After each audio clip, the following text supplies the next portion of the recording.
clock-material, fortunately, after the residents had fled. The rediscovery of the lost town in 1967 was among the most significant archaeological events of the second half of the 20th century. And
Hi, it's me. I think I just put my hand in bark poop. Anyways, I finished my Shifty sweater. As you can see, it's super cute and I love it. And these are like the only pair of pants that I have to wear, but it's finally like a cold, crisp fall day. It's almost fall. It's like 57 degrees out right now. So it's very comfortable to wear this. And what do I want to say? So this is the Shifty sweater by Andrea Mowry. I was flipping through my camera roll on my phone and I realized that I cast this on, I think in May. So it's taken me quite a long time to finish it. So it feels really good to have this off the needles. I ran into a few hiccups. The first one was that I moved. So that set me back quite a while for working on this. And then I started working full-time and going to school and I just got really busy. But the second sort of setback, and I think I talked about it in previous vlogs, is that the original cast-off method, which uses like a Kitchener stitch on the hem, was too tight, so I had to take it back and re-knit it, so that set me back a little bit. Other than that, for the most part, I really enjoyed the pattern. So I think it was really easy to follow. It wasn't too complicated. I didn't need to count too many stitches or measure too many things. My gauge was pretty accurate from the beginning. I knit this in Patan's Croy sock yarn in a few different colorways. Two of them are the similar like speckled variegated colorways, and then one of them is actually a striping colorway.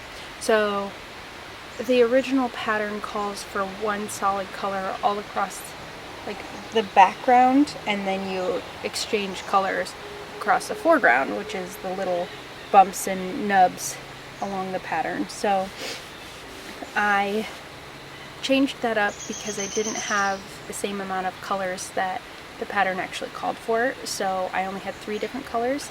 So I just messed around and I just played around with the colors and kind of went with what I felt like worked. I was really lucky with the colors that I picked out. They were all very versatile and they work together really well. So it was a fun experiment to play around with. It knits up so easily, and it's a fun, it like keeps you interested, and it's fun.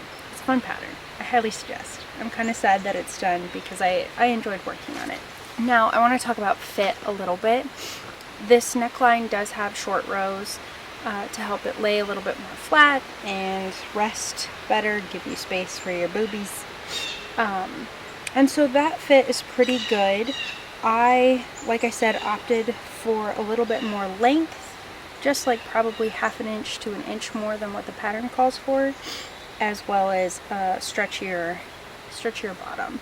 I just knew that depending on what I wore it with, if it hit funky, I didn't like that it like bunched. It would kind of do this when this came in so much.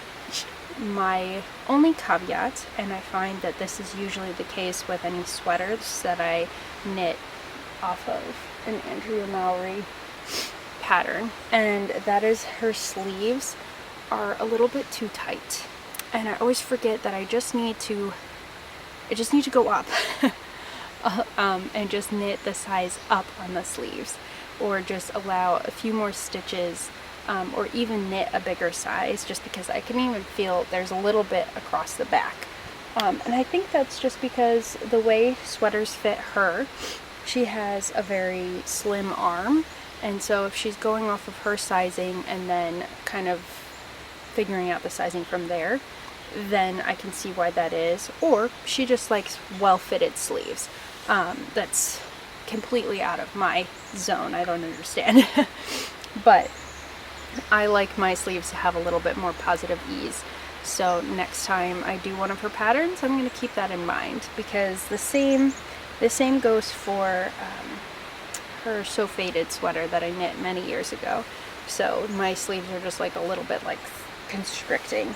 So I like that comfort. I would like it to be a little bit wider in the shoulders, so if I wanted to wear a shirt underneath, it would work a little bit better. So that's it. That's my Shifty sweater. I hope you guys like it. I love it. I definitely suggest trying out this pattern.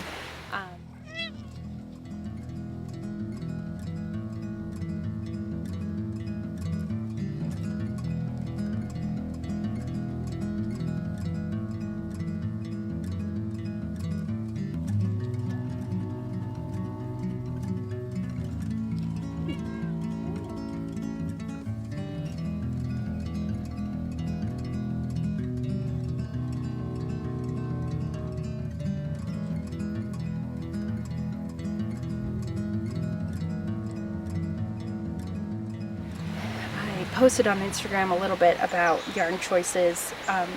Never feel like you have to use the yarn that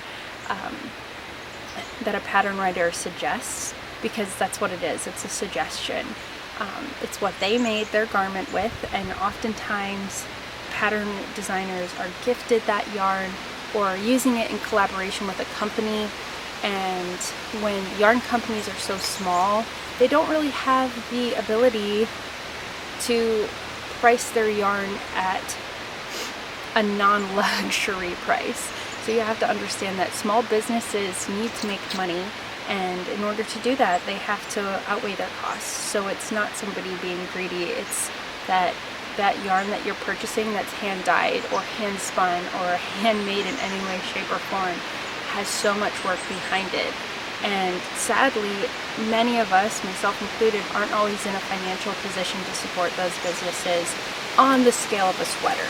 I'm more than happy to purchase a skein and use it in a really special project, but I can't spend, my cap limit for like a sweater is like $100, and even that is a lot of money. So it felt really great to knit this with, I think this is about $30 worth of yarn. I have yarn left over, and it's pretty decent quality, and Patons is a company that I like, and I appreciate what they make.